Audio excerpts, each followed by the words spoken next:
All right. Welcome to another edition, the third edition of State of the Nation. I've got myself, Ryan, Sean Adams, and we've got David Hoffman. And we're here to talk about the state of the Bankless Nation today. David, how are you doing? I'm doing really good, Ryan. Lots of things are moving around in the Bankless Nation, and I'm really excited to peel back the layers and get into it with you.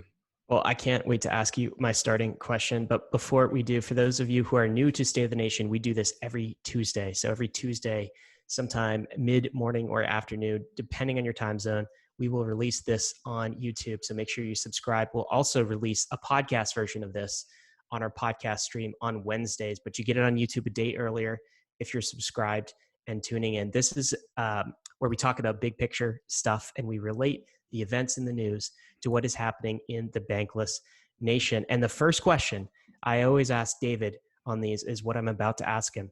David, what is the state of the nation right now, sir? The state of the nation is growing. So we had this bullish period, and then we had this churning period. Those were the last two states of the nation, and now things are settling and things are really developing. And so we're seeing a lot of these applications come into maturity. The churning state of the nation last week was all about learning how these DeFi apps and users of these DeFi apps would come to grow accustomed to this new paradigm that we are in with the DeFi tokens, as well as the surge of automated market makers. And now that we have absorbed these new things, we are now maturing with them, and they are developing and growing. And we are all doing that alongside the Bankless Nation. I like that word growing. It also implies sort of that we've moved from maybe a period of infancy to adolescence. And are we in puberty right now, David? Because not everything is going smoothly. We are growing, but there's sort of an awkward phase in some ways too. Yeah, the puberty was the real word that we wanted to say, but that was kind of an awkward word. But yeah, it really, when we pull back the layers, we are talking about going through banklessness. The Bankless Nation is going through puberty, right? Like we're seeing a lot of good strides, and we're seeing a lot of voice cracks and hiccups, and kind of our feet are really big, and we're not used to it. Stuff like that. Yeah, the smell of Axe body spray, that kind of thing. All right, so let's talk about three things today. We want to talk about the flippening. We want to talk about India banning TikTok, and really what they're doing is banning China and how that relates to crypto. And we're going to talk about the insane growth, that's your word for the state of the nation, of DEXs today and relate that into concepts. Let's first start talking about the flippening. David, when I say the word flippening, what comes to mind for you? What are we talking about there?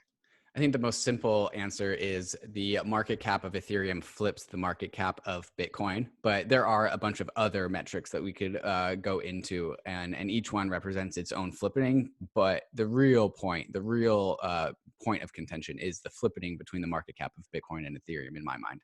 Okay, so that was a meme that was like popular in 2017. Bitcoiners hated it. Ethereans loved it. I remember in 2017, Ether, the market cap of Ether, got within striking distance of the market cap of Bitcoin for the first time. It was like 70% ish of the market cap of Bitcoin.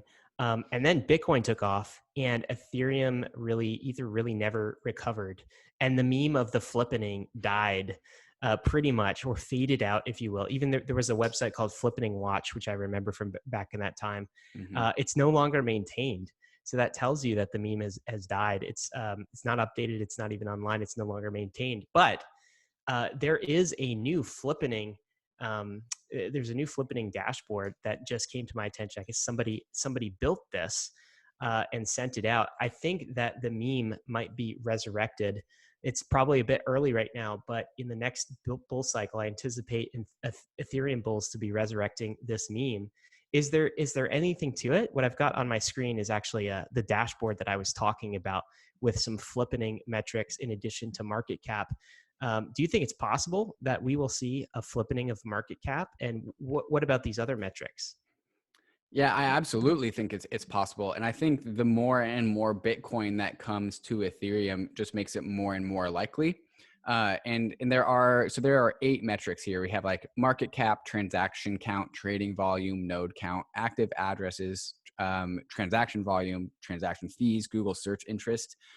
Like I said at the beginning of this, the real metric is market cap, right? all of these other metrics, including things like Google search interest, which aren't even something that's like a metric on chain, they're just meant to illustrate perhaps mind share, and then the transaction volume is supposed to illustrate like currency trading volume share. But really what we're going for is like market cap, right? That is the real flippening metric. All of That's these looking pretty other weak. metrics, sorry? That's looking pretty weak, wouldn't you It's say? looking pretty weak. It's Like looking pretty weak. 15%. So right It's the now, worst one. It's the worst one. right? So right uh, now, Ethereum is kind of like Ether is the dark horse here because mm-hmm, there was a time where it's 70% of Bitcoin's market cap, and now it's mm-hmm, on the Flippening Metrics website, it's only 15% mm-hmm, of market cap. mm-hmm. And all these other metrics, right? Especially things like active addresses and transaction volumes and transaction fees are supportive of the thesis that one day Ethereum will flip in Bitcoin. And so these things are supposed to support the concept that like that 15% market cap that Ether is of Bitcoin is really low. Right. Yeah, exactly. And I think a lot of these metrics are about usage of the network, right? Mm-hmm, So on transaction count, which is interesting, is Ethereum today gets more transactions on a daily basis than Bitcoin. So that's already flippened. mm-hmm, Um, the other thing that's already flippened is the total transaction fees. We talked about that in the last State of the Nation, but that's been true actually for the past 3 weeks. That Ethereum block space is more valuable right now than Bitcoin block space. So it's bringing in more transaction fees on a daily basis. That's been true for the last 3 weeks. This might be the longest running period mm-hmm. that has actually Yeah, been it true. is ever. So like those are two flippening metrics that have hit the checkbox. There are a couple of other interesting ones. Active addresses is an interesting one. That's been on the rise. I think in the Ethereum network, it's the highest it's been since something like 2018. We do have to asterisk that one because Plus Token is spinning up a bunch of just trash addresses trying to obfuscate their ETH that they took in their Ponzi scheme. So like they are inflating that number a little bit, Right, but right. regardless, it's been moving up and up and up for the last 2 years. Yep. And that's at 56%. But what's interesting are some of these low ones, like Google search interest is only 10% of Bitcoin's Google search interest. So Bitcoin just has massive mind share compared to Ether. Like even when people ask you about like crypto, when people ask me, they ask like, "Oh, are you into Bitcoin?" Like, they don't even say crypto. They very rarely say Ether or Ethereum. And it just has captured more mind share, and I think that reflects the Google search interest too, right? Yeah. And I've always been skeptical about Google search interest with Ethereum, right? Because Ethereum is not just one thing, right? So like, are they counting MakerDAO? Are they counting Augur? Are they counting like all of these Ethereum apps? Like, because I think those also count as like Ethereum Google search interest. And I'm guessing that this is just comparing raw Bitcoin to raw Ethereum, which only paints so much of a picture. Yeah, it really does. Even when you look at the transaction volume figure. So transaction volume, that means the amount of value that has been sent, is actually comparing transaction volume of Bitcoin to transaction volume of ETH. But it's not comparing Ether plus all of the ERC20 tokens on top of Ethereum versus Bitcoin. If you looked at just that metric, if you added Tether and everything else, this says right here that Ethereum would be way above Bitcoin in terms of the transaction volume because of all of the ETH and all of the ERC20s, and the cumulative value exceeds the value of Bitcoin right now. So that's interesting. Yeah. So in some ways we are comparing like two different networks. One is a mono asset network, which is Bitcoin. The other is a poly asset network. So it's not exactly comparing apples to apples, but as I like to say, both are fruits. So you can compare a little bit. Yeah. So, what's also interesting is actually the guy behind this was the guy behind the Bitcoin rainbow price chart as well. So this is somebody who's very into Bitcoin. And he just recently came out with the Ethereum Flippening Index. So I don't know if that's indicative of a mindshare flippening too, but it does seem like there is a shift from maximalism to more interest in the Ethereum space. And we touched on that a little bit last time too. Yeah, absolutely. And Ethereum, the ETH price chart does follow some sort of like logarithmic curve. It doesn't look like Bitcoin's logarithmic growth chart because if Ether skyrocketed into its market cap way faster than Bitcoin did at its genesis. But I'd like to see what happens when you do the rainbow price chart for Ether too. Yeah, I think I that's not know. far off. Yeah, I hope somebody comes up with that, and I'm actually surprised we haven't seen that because this is this is just a beautiful chart, right? This the Bitcoin price chart, right? Like so, um, this what this is showing is that Bitcoin historically, if it's following the rainbow curve, is in the undervalued territory. Historically, it would be a tremendous buy as of today. It's basically almost basically a fire sale, but it's certainly a buy according to this chart. Which is not financial advice. No, none of this is financial advice, guys. Absolutely. All right, so let's talk about something else too. So something that piqued my interest, David, was that it seemed like India was, banned a whole list of apps recently, particularly Chinese apps. This is a list of all of them. So TikTok is the number one. I'm sure like a bunch of folks probably use that and have heard of that. Also things like, let's see, WeChat, which is a Chinese messenger app. What do you think that's all about? Why is India doing this? Well, I think the first thing that this illustrates to me is like how a lot of these very just normal apps are actually tools of the state and specifically tools of China, right? So like TikTok is I think the biggest one, that the biggest culprit of this is like, yeah, it's a cool app and it's a social media app and allows people to have fun on it, but like it's actually the way that China uses it is a way to see what's up, see what's going on, guys, peer into your data, get data on you. And India is having none of it, right? India is like, no, you don't get to get data about our people better than we are, for sure. And so it's basically India claiming self-sovereignty over China, right? So China is a nation state. It's got very defined borders, and it's not colonial, right? It's not like reaching out to the rest of the world and trying to claim it like Britain was in the 16, 17, 1800s, but it's doing that through technology, right? Like 90% of the world's chips are made in China, which is really scary to me. And like a lot of these apps that everyone around the world used is developed in China, and China is spreading its influence through these applications. So what India is doing when they're banning these apps is saying like, no, China, like get out. Like you are banned from our app stores of sorts. You don't get our data. It's interesting that you use the word colonialism, because some people have called this basically digital colonialism, which is kind of expanding the empire and breaking the self-sovereignty of nation through technology, digital technology. What's interesting to me too is let's be fair, these consumer apps, they're all opt-in, right? China is not forcing anyone from India or the US for that matter at gunpoint to use TikTok. We're choosing to use these things. Like there's 900 million users on TikTok today, and to my knowledge, all of those users made a choice to jump into TikTok. Is that because we just don't care about privacy like we should? We don't care enough about data surveillance? Do you think that tide is going to shift at any point, or is this basically tragedy of the commons problem?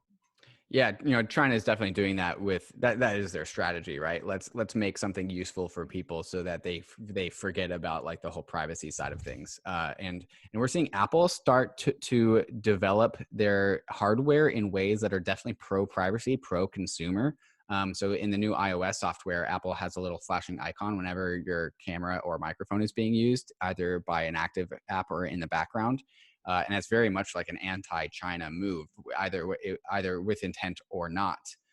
But with regards to like what China means for the rest of the world, like China is the most anti-bankless nation that we can think of, right? Like it is the opposite of the bankless nation. Like it's the digital nations and that I've been describing as Bitcoin and Ethereum. Like the antithesis isn't the nation state; it is the authoritarian nation state. So Absolutely, like, yeah. the bankless nation and the USA nation or Germany or France, those can commingle and coalesce and work together.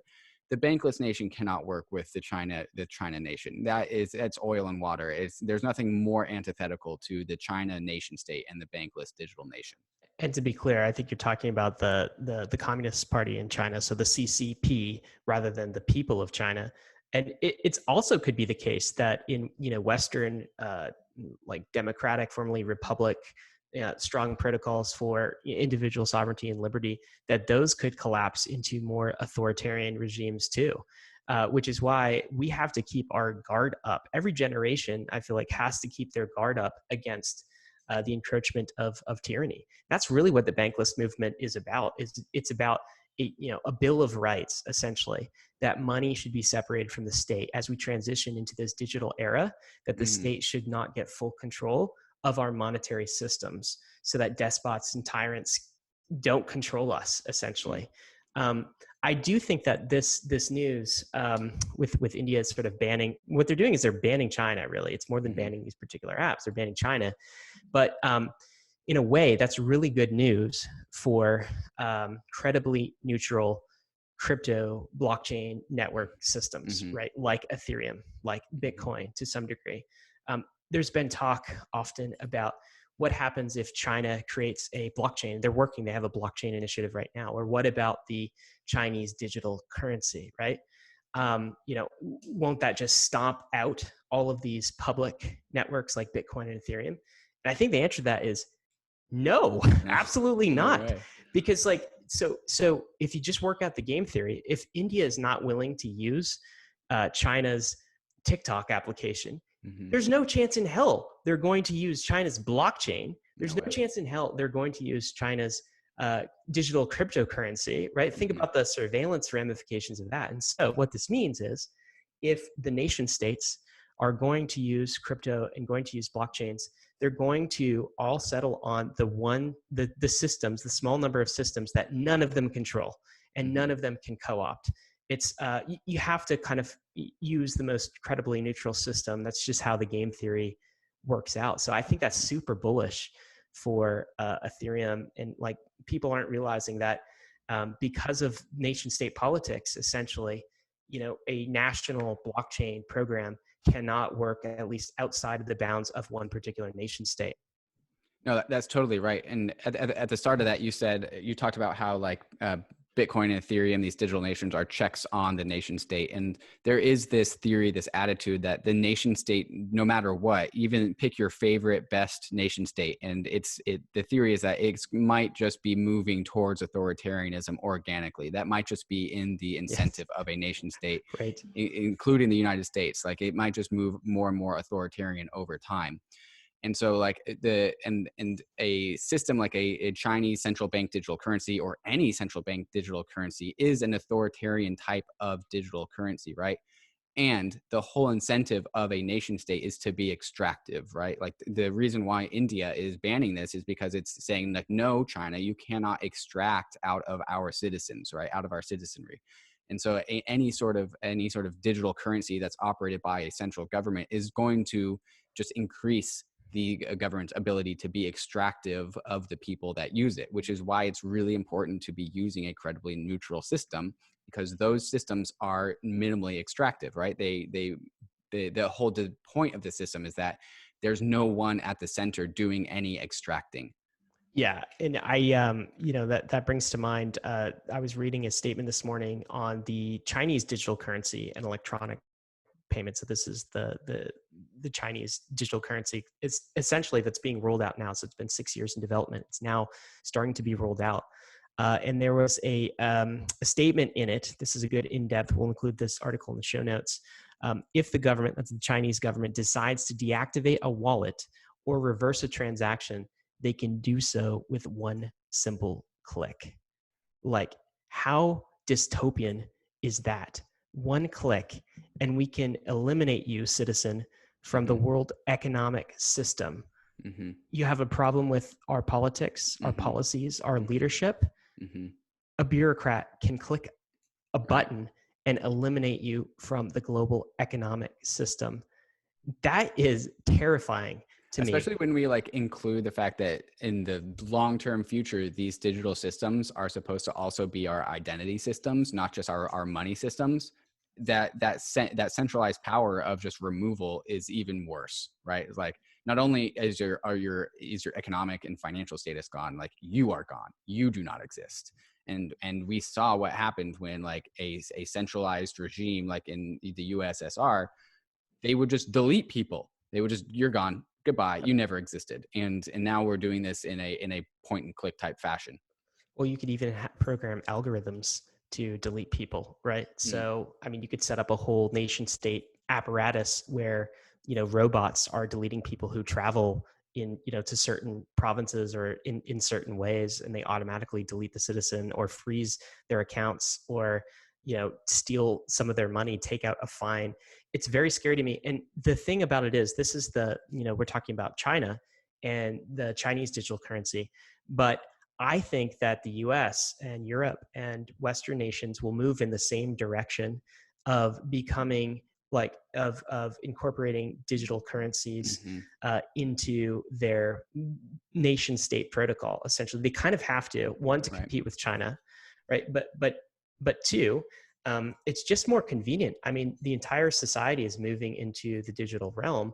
I mean, when's the last time you paid with cash money, with Benjamins or anything, right? My wallet doesn't even have a spot for cash. It's a card Right. only wallet. Yeah. So is mine, because cash is like cumbersome. It's like older generations use cash, but cash is also very important because it is a way to opt out. Like, cash preserves individual privacy and anonymity more than anything else, any other form of currency. Mm-hmm. Essentially, it's also a bearer asset. So when I give you cash, the transaction is totally finalized. So if we Can't delete eliminate, cash. you can't. Well, you can burn it, I guess, but like no one Well, does actually, that. so India once upon a time did delete cash. They just said like, all right, these denomination of bills are no longer accepted. That's You have 2 fair. weeks to turn them into something else. And so like there is that weakness there, but until then, Yeah, absolutely, and that's fair. And this is the reason why criminals use cash, right? mm-hmm. Because it's untraceable. And with that activity, there's also a tremendous downside, but there's also a bunch of freedom. And I worry that as we transition into this digital currency world, like, we lose all of that, Mm-hmm. both Mm-hmm. in China, in an authoritarian regimes, but also in Western countries like the U.S. Like, in the U.S., it might look like Facebook and Libra plus the Fed. And essentially, like, the Fed and the state government uses our technology companies as an apparatus to do the same thing, to deactivate a wallet, to reverse a transaction, to take money from its citizenry. It seems inevitable, to your point earlier, that nation state governments will move in this direction. And to me, crypto is the only alternative. It's the only way to opt out. So once Mm-hmm. cash is eliminated, we will only have two forms of money. We'll have fiat from nation states, and we'll have crypto. And Mm-hmm. those are the only two options, really. Yep, that's it.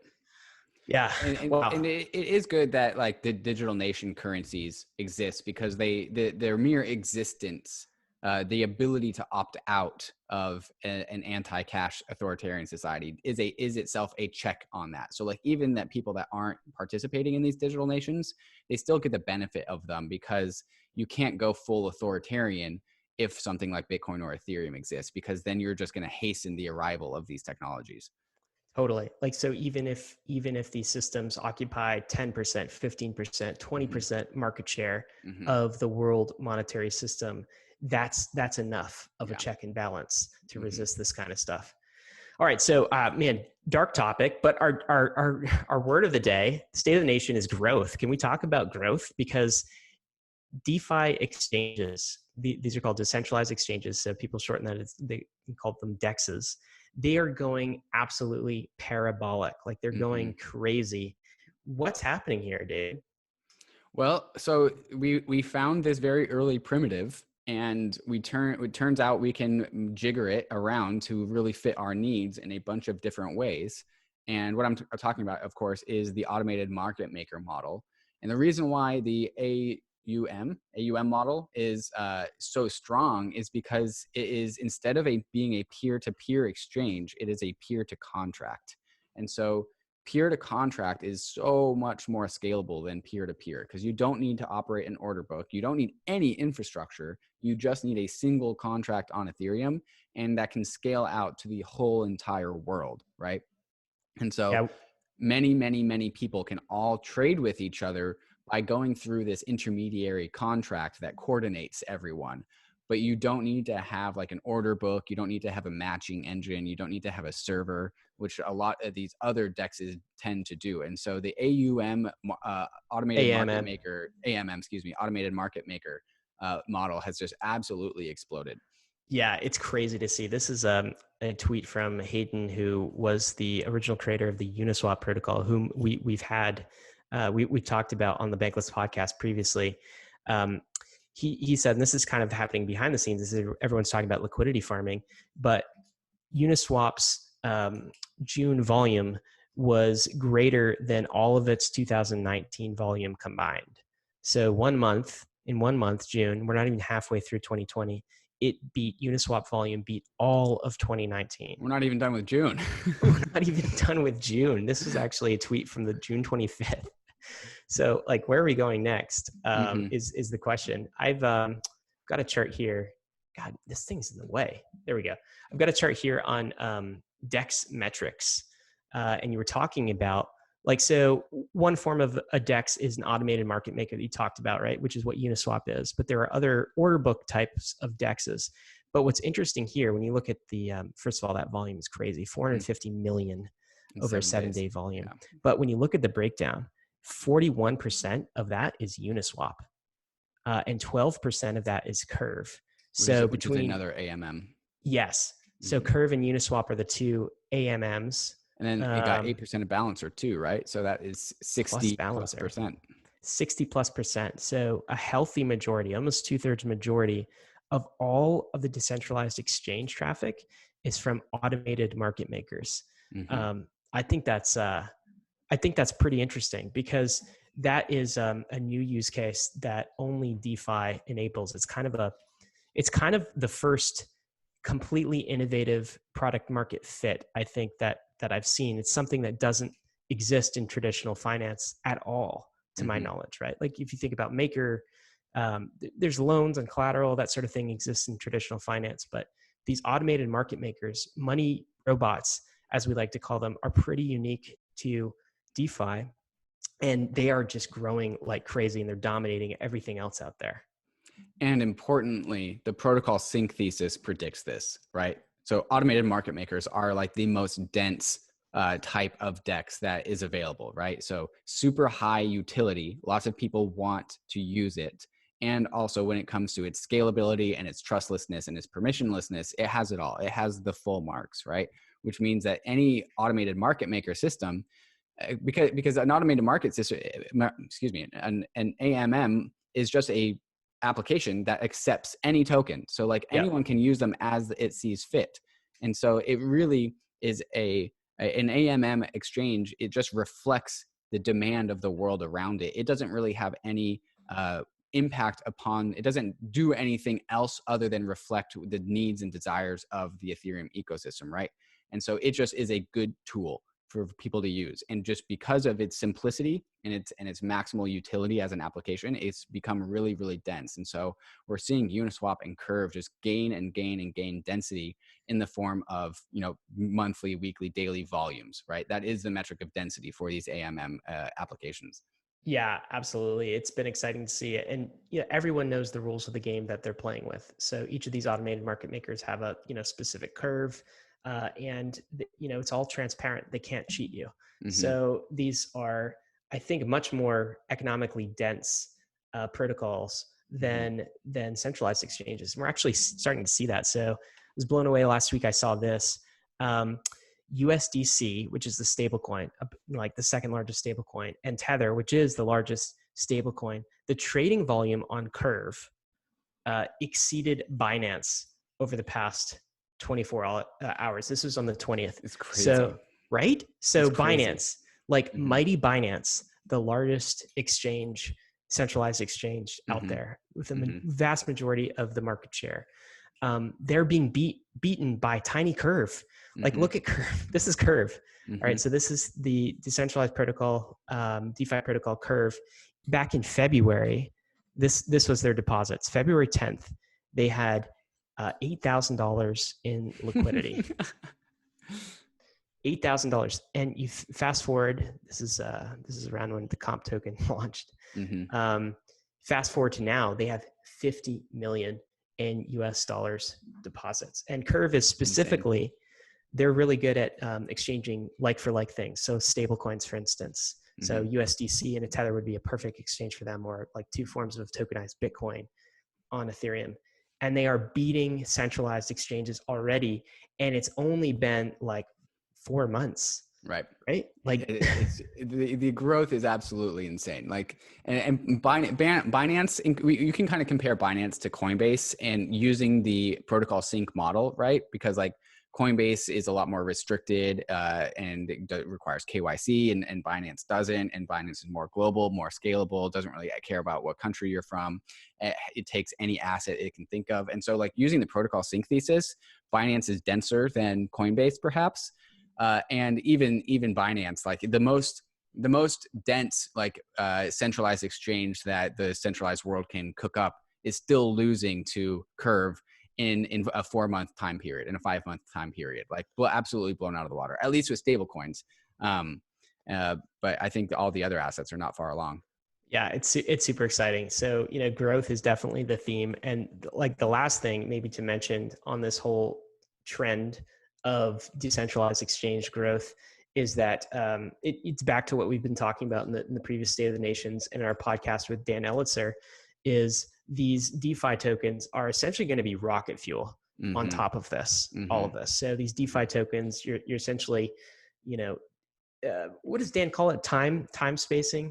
Like you're bringing profit from the future into the present with these things, and you're using that to supercharge liquidity and make the future more inevitable, essentially. So that's what Comp is doing. It's incentivizing liquidity. It's pouring rocket fuel on all of these DeFi systems. And now Curve is coming out with their own CRV token to further incent liquidity. So that was Curve's growth that we just saw, just given the recent, DeFi token launches of Comp and other things. It hasn't even launched its own token yet. It hasn't even poured its own rocket fuel on top of the rocket fuel that already exists. So there is scant detail about CRV tokens right now, but Curve did release a PDF about it, I believe earlier this week, or perhaps it was last week, that shares some more details. We'll include that in the show notes. But that's something to look at, these decentralized protocols, particularly DeFi exchanges, starting to incorporate their own tokens to further incent liquidity. It's just going to be, I think, a pretty large explosion.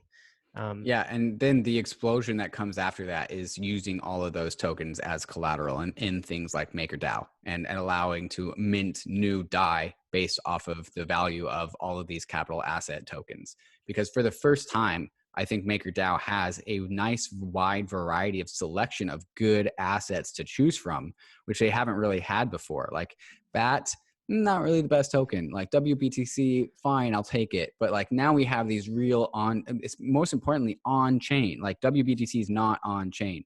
All of these comp governance tokens, the Curve token, the Balancer token, these are going to be great collateral for MakerDAO and allow for a lot of new value to be created inside of the Ethereum ecosystem.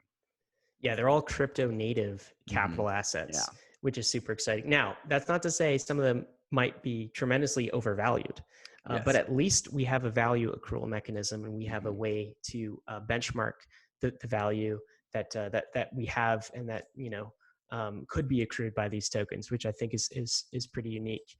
I sort of think of it as it's a bit like in, let's say it was like 1999, early internet, and let's say every time you use the Google search engine instead of Alta Vista, Google would reward you with Google shares. Right? That's essentially what these tokens are doing. Now, it could be the case that instead of Google shares, you're getting like pets.com shares or some other stupid .com, right? Because we don't actually know, what the winning protocols are going to be, but they are capital assets that you're getting, almost like shares, right? They're protocol shares that you're getting in exchange for using the protocols, which is pretty interesting. And the original internet movement did not have that sort of feature. It was Google was not giving out its shares for Googling something in their search engine. Absolutely not. And this is, I think, why I'm so bullish about this particular instantiation of governance tokens of sorts, right? Because what a share of Google is a governance token. And I do hope that these governance tokens start paying dividends pretty quickly, because we've seen these tech companies in the stock market have these tokens, these governance tokens over these massive tech companies. But the only reason why they're valued is because of the greater fool thesis, right? These tokens, these shares of companies don't actually give you anything. No one's actually using them for governance. They're just shares of a company that aren't paying any dividends. And I think that's actually a huge problem in the legacy markets. And so I kind of hope these governance tokens on Ethereum start paying dividends really quickly, because the whole point of these tokens is that they are access to cash flows. I know that wasn't really on our list of topics, but I thought I'd bring that up. No, it's true. And they're being valued as if they're going to pay dividends in the future. So if they're not, then they're way overvalued at this point. Yeah. If they are just governance tokens Yeah. without any option on future cash flows, then I think the valuation behind all of these things completely breaks down. Right. So it seems like the market is assuming and almost depending at these prices on these tokens becoming full shares, essentially, that reward through dividends or burn mechanisms and other things we've talked about with Dan. David, anything else, man? I think that's all.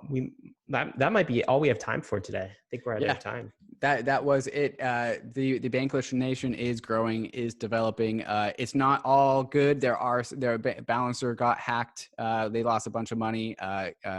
Tokens got extracted out of the balancer system. We're going through the fire. But there's a lot of growth, a lot of things happening right now. So DeFi is hitting puberty at the moment.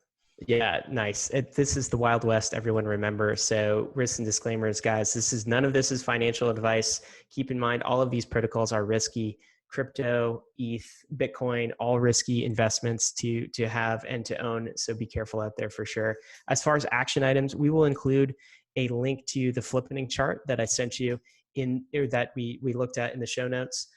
Also, things to watch. We'll include a link to the information about the CRV token on Curve, and you got to hit subscribe as well. That'd be the third action item. So subscribe to YouTube, subscribe to the Bankless podcast.